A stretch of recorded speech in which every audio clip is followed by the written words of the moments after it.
we also talk can we also talk about Jen's coffered ceiling? Like, look at that thing. Holy, that's ridiculous, girl. Oh, thanks. My husband did that while I was away. Big Didn't fan even of tell the me. coffered. It looks nice. Tell him you can come over to my house anytime.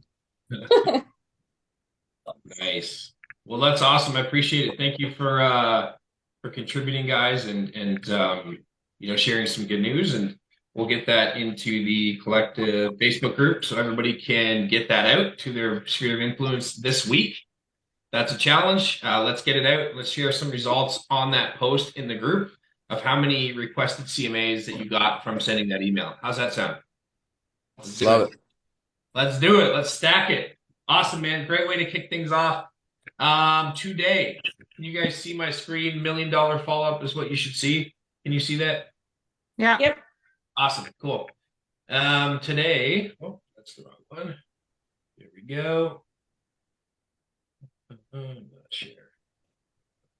We thought it was a perfect time to kind of go through prospecting and following up. This isn't new, but we probably need to hear it more than we hear it. Who right now, and be honest with yourself, let's see a set of hands or no hands, is consistently prospecting every single day of the week? I can't see everybody based on my screen. I just saw a lot of heads shake. That's what I saw. So this is a good reminder to, you know, especially if you're newer into the business or newer or just kind of re-energizing your business, the things that have worked well for myself and other people in the past is consistent prospecting in the calendar, non-negotiables every single day. It's not easy. It's just like the next 30 days aren't going to be easy for me of doing the 12 different things I want to do every single day. I didn't want to write the 5 handwritten cards last night that I sent out, but I did because I committed to it. And I think that it's important to carve some time into your calendar, at least Monday to Friday, to prospect. Now, prospecting can look many different ways, right? It can be calling cold leads, it can be calling warm leads, it could be actually being intentional on your social media, like you are. It can mean a lot of different things. It could be handwritten cards out to your database, which I'm kind of all that kind of stuff now. But my point is, Coming let's get serious for about the. and let's It's get coming. The Facebook calendar. the other guy left. Who do we need And to guys? the rust is started on the frame, and he's like, they did a recall 6 months ago. You guys didn't do it. I'm like, it's like a Listen up, you might 50,000 learn something car here, guys. driven like 350,000 kilometers. Why the hell would we do a recall? Who is And that? it's like, what was It's it? Harmon.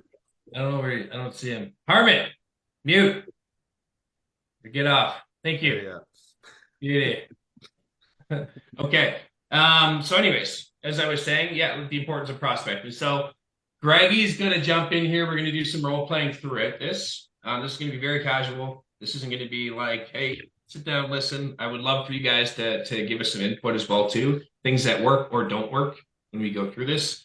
But we're also going to talk about the importance of follow-up as we progress through this. So you really truly understand why you need to follow up, but what it takes to follow up. And I think it'll be a little bit more than most people truly think. So, a couple nuggets for introduction. Most people, as I mentioned, follow up incorrectly. I'm just checking in. Who says this? Hey, I'm just checking in. Like, who's guilty of doing that? I definitely am. And over the holidays, too, when I was making some calls, I actually caught myself saying, like, dang it, I freaking teach this, and I'm saying it. So it's a good reminder for anybody. I'm just checking in. I'm just doing my due diligence, following up with you. It's boring stuff. You can take that approach, but there are better approaches to it. 80% of the time, to take someone who is interested in something to a conversion, it takes 7 to 15 touch points. So not one, not two, not three, not four, not five, not six, but 7 to 15. And I think, again, I'm making a safe assumption. Most people probably give up after one or two attempts at calling somebody. And the reality of it is, depending on what type of lead you're calling, um, sometimes it's not convenient for them to pick up your call. Sometimes I see somebody who's trying to call me to sell something and I see it and I'm just like, not now's not a good time. But in my head, I'm literally like, I hope they call me back again. Right? So think about that when you're trying to call a lead. They may need your service, might need your value, but it's just not a convenient time for them to speak to you. That's the reality of it. So we need to go 7 to 15 touches with every single opportunity that we have, or they'll probably buy or sell with somebody else. There is a 36-hour window from somebody showing interest in something to them losing interest in it. So we need to make sure that we're connecting with them. We have a standard when we were really adamant about making calls and lead conversion. We really wanted to make sure that we were trying to connect with the lead within 5 minutes. Greg, give us some stats on why it's so important to connect with the lead within 5 minutes. Yeah, your conversion goes down about 10% every minute after that. So your conversion rate is going to be much higher if you can do it. It's an MIT study. If you want to read it and go through all of the different stuff, it's kind of helpful to understanding people's decision making and that kind of stuff. I just want to touch on the 7 to 15 touches. There's two ways to look at that too. Okay, so there's 7 to 15 attempts, which is truthfully the number that lies in there. Sadler would probably know his number right now of like, because his team's big enough and they run enough online leads to know how many attempts it's taking in order to actually connect. Generally on online leads, you're going to hit around 7 or 8. What are you at, Micah? Like 6 to 8. Yeah, it's 6 to 8. So that You wouldn't hold them after that. So just so everybody's really fucking aware of this, that has still been the exact same since the middle of 2017 for online leads. Like, it's great. Yes, Curator is better than boosting an ad. There is certainly some more value with that. You're going to get a higher quality of lead, all of those things. You might get a higher quality of lead, guys, but like that higher quality of lead probably has a fucking better job. It's probably a busier person. It's probably like all of those things. So like, it's still going to take you the same average amount of time to get a hold of that person, right? No matter where that is when it comes through that route. So it's not only the effort metric on actual attempts to get to that 7, 8, 10, 15 mark. It's then you actually have to have 7 to 15 touches even once you've talked to them the first time, right? And so that's why people have email drips, and that's why you build action plans, and that's why your calls need to be in your CRM to be making sure that when your team leader asks you, or when your accountability partner asks you, when the fucking last time that you called Brent Johnson? Well, I called him about a week ago. Well, did you call him a week ago, or did you call him like 11 days ago? Because if you go from, it's supposed to be every week and it's supposed to be 7, 7, 7, 7, 7, 7, and that's 49 days. If you fucking go 11, 11, 11, 11, 11, now you're at 77, and Chris is sitting in Micah's office and wondering why Keaton's leads are converting quicker and Chris's aren't. Well, Chris, if you would like make it into a 7-day work week instead of an 11-day work week, it would work out better for you. Right. So it's like, and that's where the big gap goes, right? And that's the difference of, you don't have to call them every 5 days. You have to call them every 7 when you're on the day that you were supposed to call them, based on the action plans, based on the research that you've set up, based on everything that you've done. That is when you call them, because then that aligns for the 3-month nurture, and that aligns for the 6-month nurture, and then that aligns for the 12-month nurture. People want this like instant, that whole instant stuff is like, the time just to get a hold is enough time, right? And then we can convert on that. But those online leads are going to be 3, 6, 9 months out, most of them, right? Unless we're slipping on banana peels every now and then. If you want face-to-face deals, I said it on Hina's coaching call this morning, and I said it on our group training. If you want deals in the next 90 days, you need to go out and talk to human beings face-to-face. That is the way that you get deals done in 90 days or less. If you want to build pipeline and you want to do all of those things, and you run some online leads, but this is why you do all of these things coactively, right? And that's why there's different silos of your business, and you learn where to push the buttons as you go and see what you're good at. 100%, guys. Greg, that's bang on. It's all the name of the game is to get in front of as many people as possible. I mean, sometimes sure it's not possible to do face to face, and Zoom is sufficient enough, but ultimately, the more people you get face to face with, the more you're going to win, the more homes you're going to sell, and the better this business is going to be for you overall. So that's always the ultimate goal. Get in front of somebody, build a relationship, articulate your value, and set the tone for your business relationship with them. And so Greg also hit on that too. It's decision-making season, and decision-making season starts yesterday, essentially. And so people are now talking about the spring, like it just naturally happens. People have nothing to do right now. They're either working, maybe they're going to go on vacation over the next few months, but they're going to spend a lot of time at home with their spouse, with their family, and they're going to have a lot of conversations about what the 2024 is going to look like. Right? It's decision-making season. Now is the most important time to connect with any type of opportunity moving forward. Sound good? So, 2 problems with following up and nurturing potential leads is we don't go to the 7 to 15 touch points. And again, too, most people don't. But we also don't have the right methodology. So they need confidence. This is what a consumer wants. And I always say, put yourself in their shoes because it's true. What would you want to know? What would you want to hear? How would you want to feel to want to move forward confidently, trusting a potential real estate agent to work with them? They need the confidence. They need information. They need courage. And they need a strategy to make decisions. So, I mean, I would certainly use the word strategy a lot in my language with a potential prospect. And what is going to happen when they make a decision. So paint that picture. So when you decide or when we decide to move forward together as a team to work closely together, this is what it's going to look like. This is what's going to happen. This is what's happened with past clients of mine. And you're painting that futuristic picture so then they can be like, oh, you know what? That all sounds really good. I'm ready. Let's do this. This is a Coach Burt line. You don't need more money. You need more people. The people have the money. And so that's just a methodology, mindset behind getting in front of more people like we kind of just spoke about. A couple stats, 67% of buyers use the first agent they speak to. Think about that. 2/3. They use the agent they speak to. Even if you have no structure, no strategy, no value, though they might still use you. So that's why speed of response is so important. Like that is a ridiculous stat. And it actually blows my mind.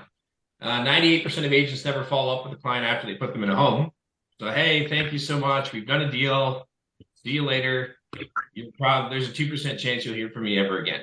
That's insane also. And I don't think there's a lot of people on this call that are actually doing that. So that's good.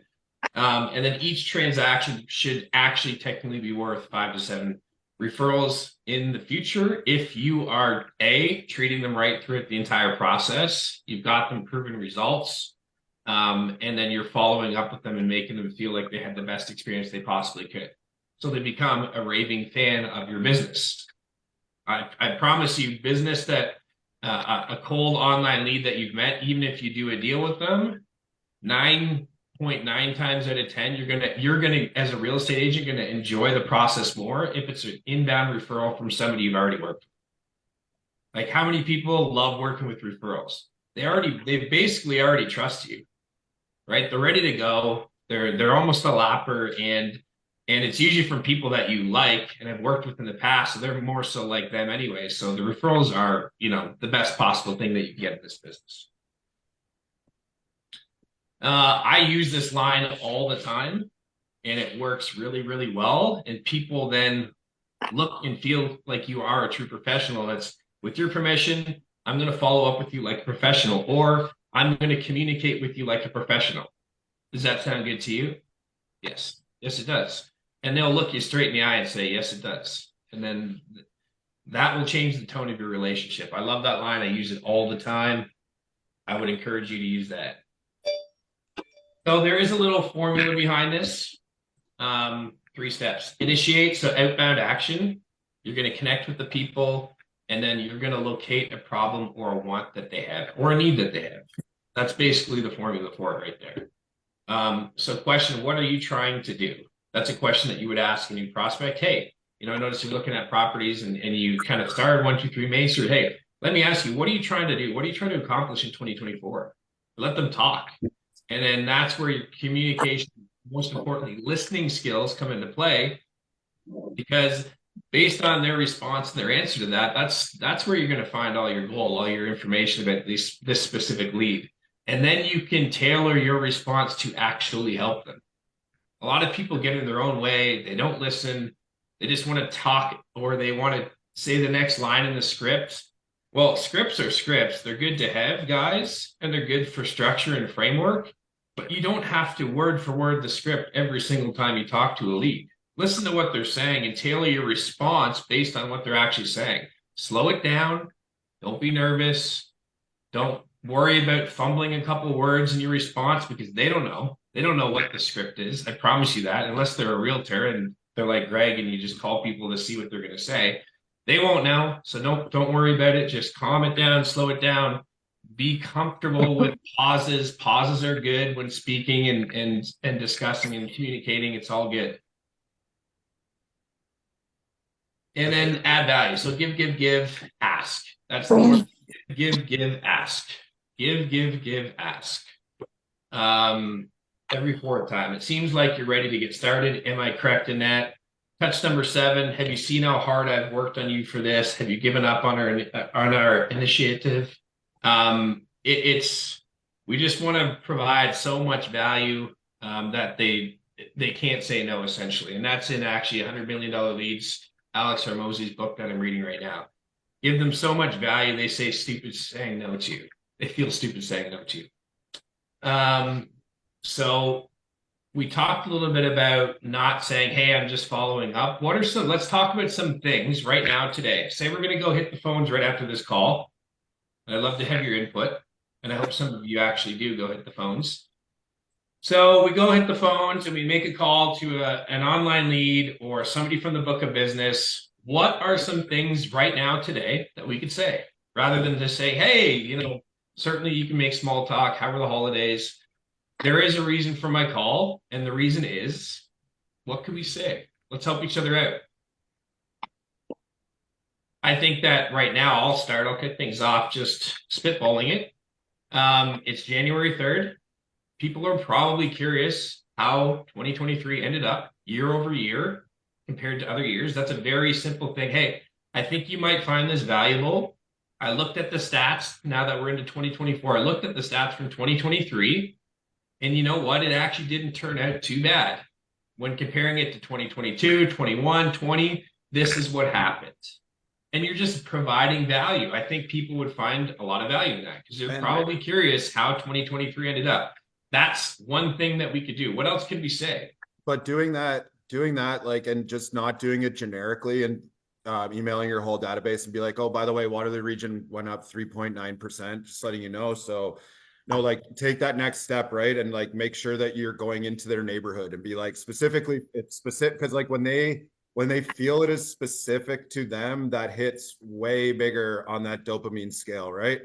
When that email is addressed to Micah, instead of like, hey, just like, hey, my 2,000 people in my database, like that dopamine hit is slightly higher. It's like, you have to like, that allows people to, if it's like, okay, you live in Country Hills, and Country Hills went up actually 7.1%. The rest of the city went up fucking 2.1. That's how you create the conversation. You guys want to get the fuck out of Country Hills? Because like, you went up 7%, and Beechwood went up 2.1. Do you think that this might be the best gap that you're ever going to have to like get to where you guys actually want to be? Like you told me about a year and a half ago, because you don't want your kids going where Greg went to kindergarten. Right. Just look what happens. That's a So super like, good point. Yeah. Making it a little bit more personal, and even if it's taking an extra minute before making that call, and doing your homework. I think it's the same thing when you go out door knocking too. I mean, do your homework on the neighborhood, because a lot of the times someone in that neighborhood is going to know what happened. And if you don't know what happened, then you're certainly not going to look like the expert. So just spending a little bit of extra time before making a call, again, if it's to your book of business and you know where they live, rather than an online lead. by all means, that would be very powerful. I would appreciate that for sure. Because I'd be like, you know what, they're the expert. They did their homework. Even if I knew they did their homework just for my call, I would respect that. Love it. What else can we say right now? What are some things that we could do to pick up the phone, call either an online lead and or your database? What's some value that we could say and provide them right now? I got one. Yeah, If you Dylan. perhaps know of like an off-market property or something that's coming up that would fit their criteria, or if you know of some kind of property that maybe isn't on market, or if it's is on market, if you know they're looking for something specific. Yep.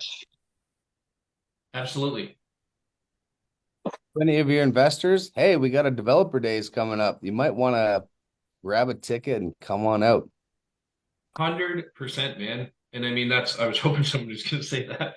That's a Had to great be way. I there. mean, even if guys, like that's a great way just to open the door for two reasons. It's showing like, hey, we're putting on an event, right? Again, now you look like a true expert, which we are collectively. The Real Estate Collective is putting on an event. I would use that language, every single person on this call. And then if 100%. they've certainly bought with you in the past, I mean, if they bought an investment property, you should be calling every single investor in your database 1000% and inviting them to that event because it's for realtors and investors. And or even if it's just somebody who's bought in the past, it doesn't hurt to let them know about that event because maybe it's going to open up an idea of them starting to invest.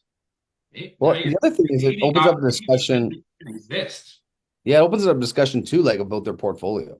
big time. Like, what are your goals for your real estate portfolio over the next couple of years? Like, does it make sense to now take another stab, knowing that over the next 3 to 5 years, this might be the bottom? Yeah, interests are a little higher, but would you rather 30% discount versus a higher interest rate? Like, you can get into a different discussion, through that one liner. I think that data drives decisions, right? So data drives decisions always. So the more that you can, I was talking about this with Dylan too, and like you want to be learning, you need to be learning ahead. Okay. So wherever you are in your business right now, you need to be learning 3 to 6 months ahead to like meet your future self of what opportunities you're trying to create today. Right. So there's gonna be like, as you move through your real estate career, lots of different opportunities come up, right? Like Amy's been in business. How long have you been in business, Amy? 9, 8, 7, 8. 13 and a half years. Okay, great. So 13 and a half, right? And double ends like her biggest deal today, right? Like, and that's the progression of that to be able to allow to get to that is a lot of different fucking things to get there, right? To be able to, first of all, to be able to get the call for the $3.3 million listing that's like a big step, right? Just to be able to get the interview is like a big step. And then I'd be able to actually get the listing and then to be able to sell the listing and market the listing and do it correctly and all of those things. So I think that you want to be personal developing that 3 to 6 month ahead of kind of where you're at. And so the only way, the ways to do that in real estate, there's only two things that you can like really get better at skill wise. And that's either learning more real estate or sharpening your axe at prospecting and presenting. Like those are the two things that are going to move the needle, right? You either need to be able to stand up in a room when someone taps you on the shoulder and talk like Andrew Meyer or Micah or those guys who like have really, really sharpened that side, or Jen, if you're talking about like certain things in the country with that she knows that fucking no one else knows. And it's like, how do you differentiate yourself when you get that face to face? And so I was talking with Dylan goes to the gym every morning and he's doing a really good job of like actually like face to face introducing himself, right? Where you're looking for those live reps of like talking to people at Oktoberfest or talking to people at the Santa Claus parade and talking to people about that, so that when you fuck up, you're not really fucking up on the actual opportunity that was like in front of you at that time, because you've already had that objection. When like whatever Nathan tells me and Brandon 5 years ago that like, or 4 years ago that like this is like the craziest thing, and I have no idea why you guys would be doing this, right? And no idea why you're trying to sell properties that way. I don't understand it, right? It doesn't matter in that moment that people don't understand it. It matters that you're getting those skills so that you can meet that future you in that moment, right? So that you can actually convert that opportunity long term. Yeah, Chris will get right to you in a sec. And presenting doesn't necessarily mean, as Greg just said, it doesn't mean it's just you're at a listing appointment and you're presenting your listing presentation. We're always presenting. I'm presenting right now. We're all kind of presenting right now. We could go across the street for lunch and we could run into a presentation that we didn't expect, but that's why we have to be sharp. Literally those impressions, those maybe 20 to 30 seconds we sometimes get with people, or we meet somebody through somebody else, like we're presenting on the spot, right? And guess what? People are always asking us what's going on in the market. Your response matters a lot, and they are listening a lot. And so that type of stuff is like indirect prospecting in a way, right? You're not purposefully doing it with intention, but if you're going out, there's a good chance you're going to present at some point, because we're real estate agents and people are always asking us, hey, what's going on in the market? Well, here's your time, your 30 seconds to shine, and we're presenting that. Chris, what do you got?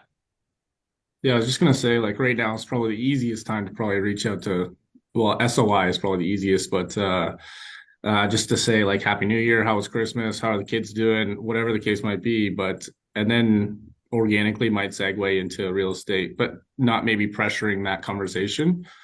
But again, real estate just seems to be like, so worked in the auto industry a long time, and no one was ever like, oh, how's the auto industry? Or like, how's the cars going? Like, you know, are you still having that supply issues and stuff like that? Very rarely would that ever come up. But like with real estate, like go play hockey and it's always something comes up. You know, go golfing with somebody I haven't golfed with in a while. It automatically, I don't bring it up, they bring it up. Every time. So it's just like you said, just kind of getting out in front of people and, you know, going for coffees and just and real estate doesn't have to be like the main subject line of that. It's just like you said, just have more conversations right now, I think is like the big piece. And there's so many easy topics to just bring up with anybody.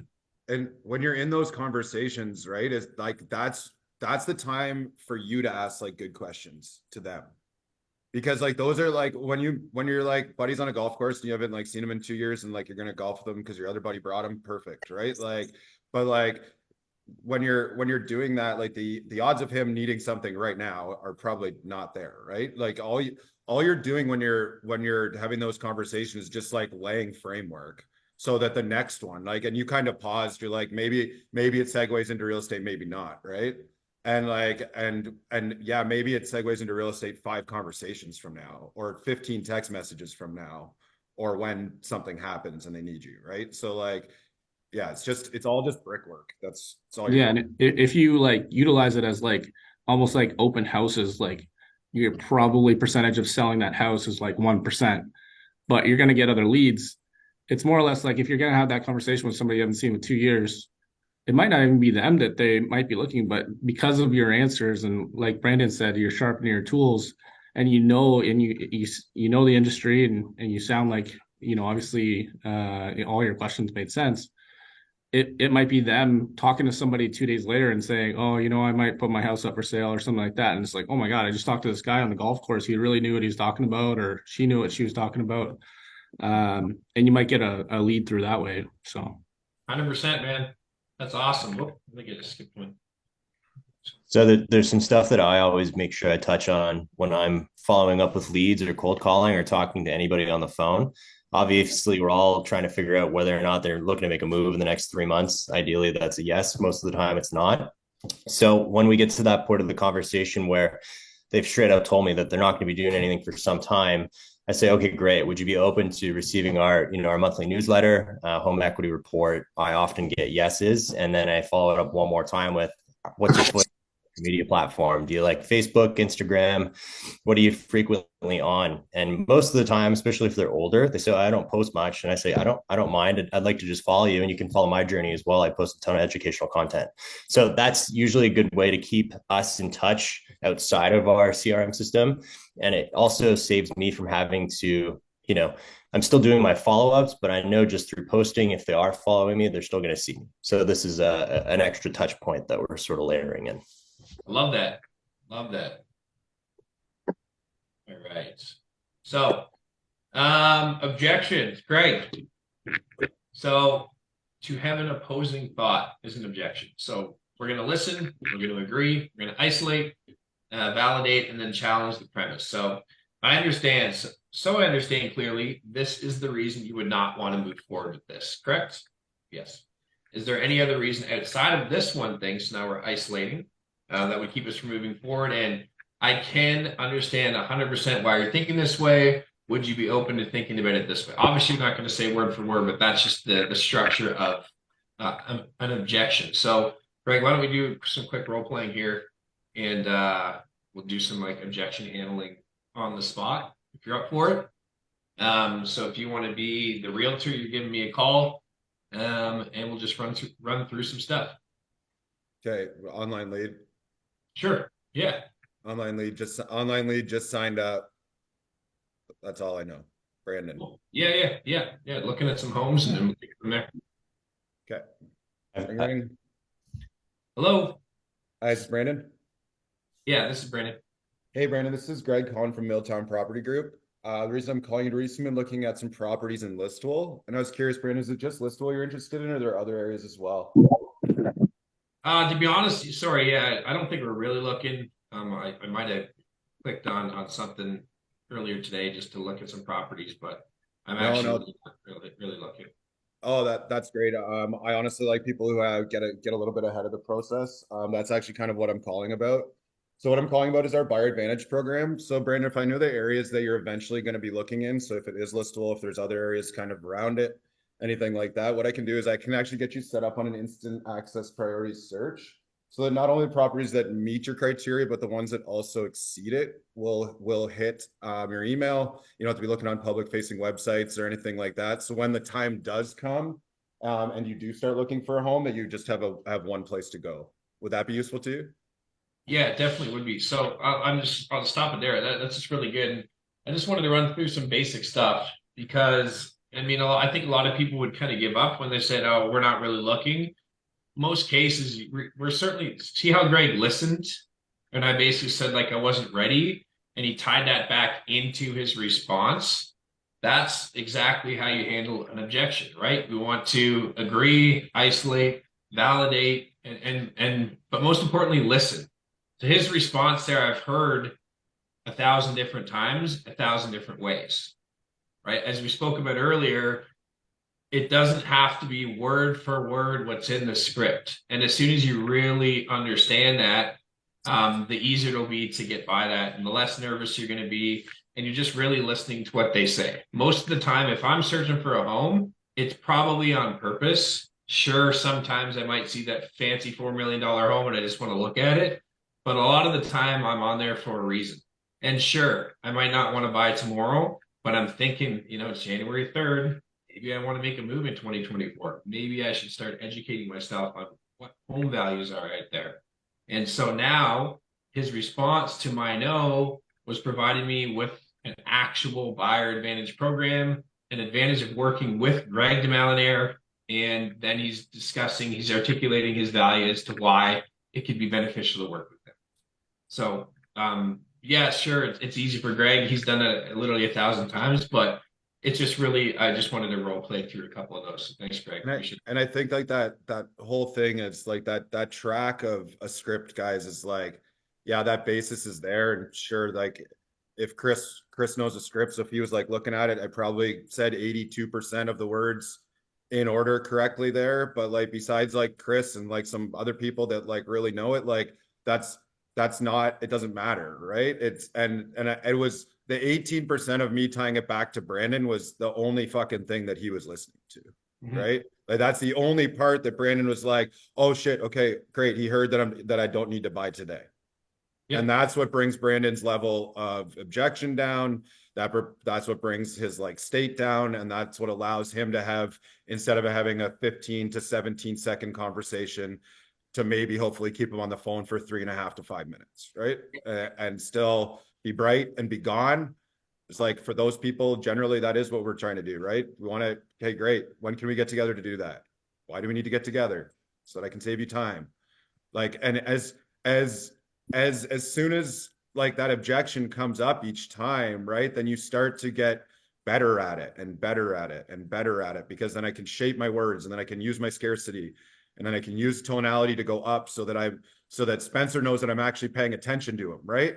Holy shit. Hey, Spencer, like, how are you? Right? Like, that's what allows you, but you can only get that through reps. Like, Yeah. you can only get it through reps. There is no other way. And I was talking this morning about like scripting reps versus like actual kind of falling down at your face at a barbecue when someone asks you like what this means, or I don't know, like I really don't know what that means, or I don't have an opinion because I've been looking at it enough, right? And if you don't have those moments, the same as on the phone, like just like, oh shit, yeah, have a good day, and then just like hang up, right? Because they just like you absolutely tanked it, and you're just, but if you don't tank it, you can never get to the good ones. You have to tank a lot of them Oh yeah. Oh yeah. and listen to them. Yeah. And as a friendly reminder, this is a long-term game, right? There's going to be some easier deals than some, but we're in this for the long term. And if you have that mindset, right, we're not trying to sell and get a deal done with every single person we speak to that day or the next week, right? This is a long-term game. We're trying to make collisions with as many people as possible and build that pipeline out. So then when you think of it that way and you are consistently doing your follow-up and your prospecting, then you will have predictable, consistent business. If you're doing this all the time, not if you take 1 month on, 1 month off, it won't be predictable.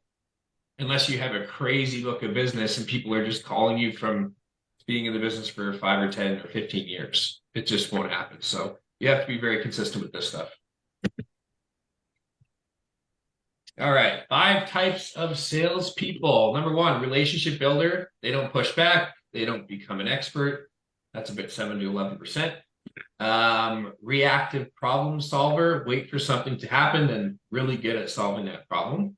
Hard worker. Makes calls all day but never sells anything. The lone wolf. Hard to manage. Very good. Doesn't play well on a team. And 5 is the challenger. So push back, take control, overcome objections, push people to make a decision. An expert. 40% of all top salesmen is a challenger. So those are just some stats on what type of salesperson are you? You don't have to answer, but certainly take that into consideration. Here are some direct examples of some direct questions you can ask. On a scale of 1 to 10, how serious are you of buying a property in 2024? Very simple. They're probably going to be honest with you. And if I was really serious, I'd be like, honestly, probably an 8 or a 9. Like, you know what? If the right opportunity came up, I would. I'm a 5.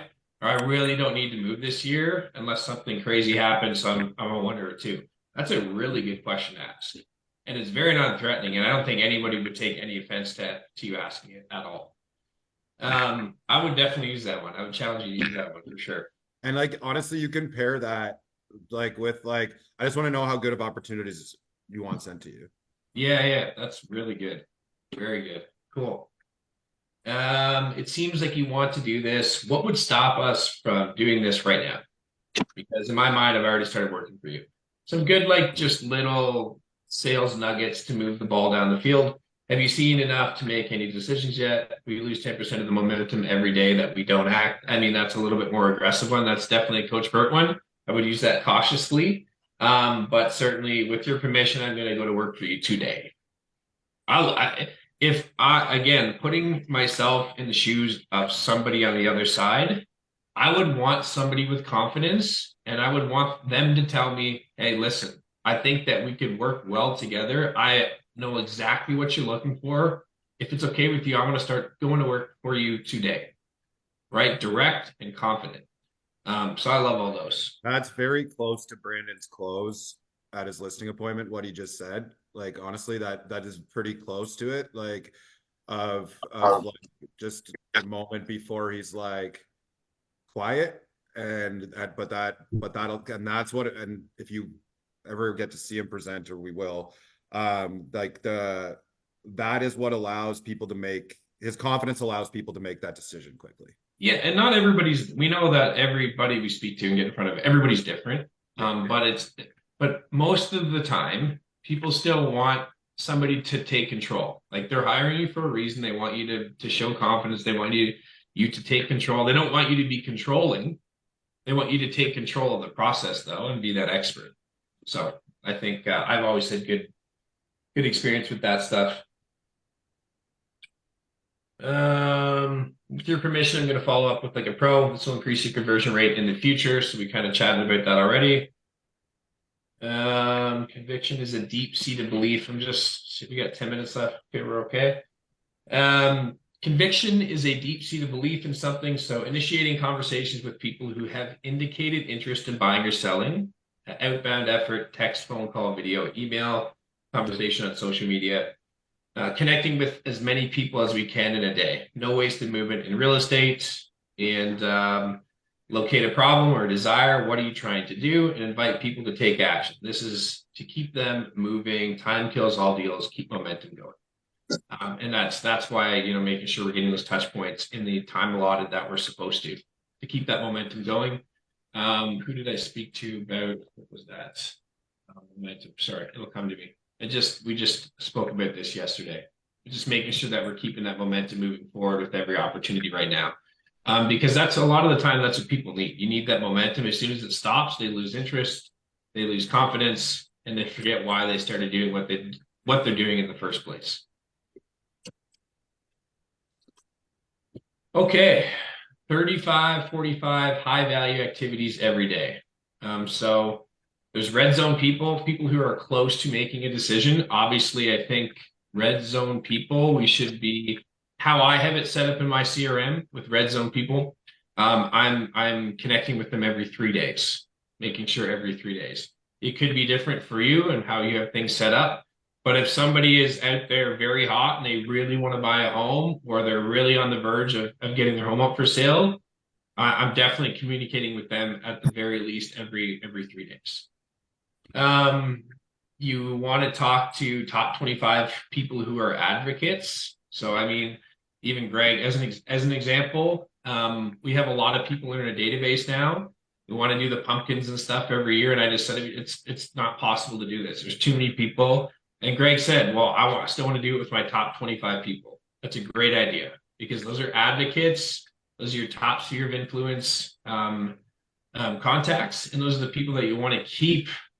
You want to keep them excited about sending you referrals and repeating business. Past clients and events to invite people to in the future.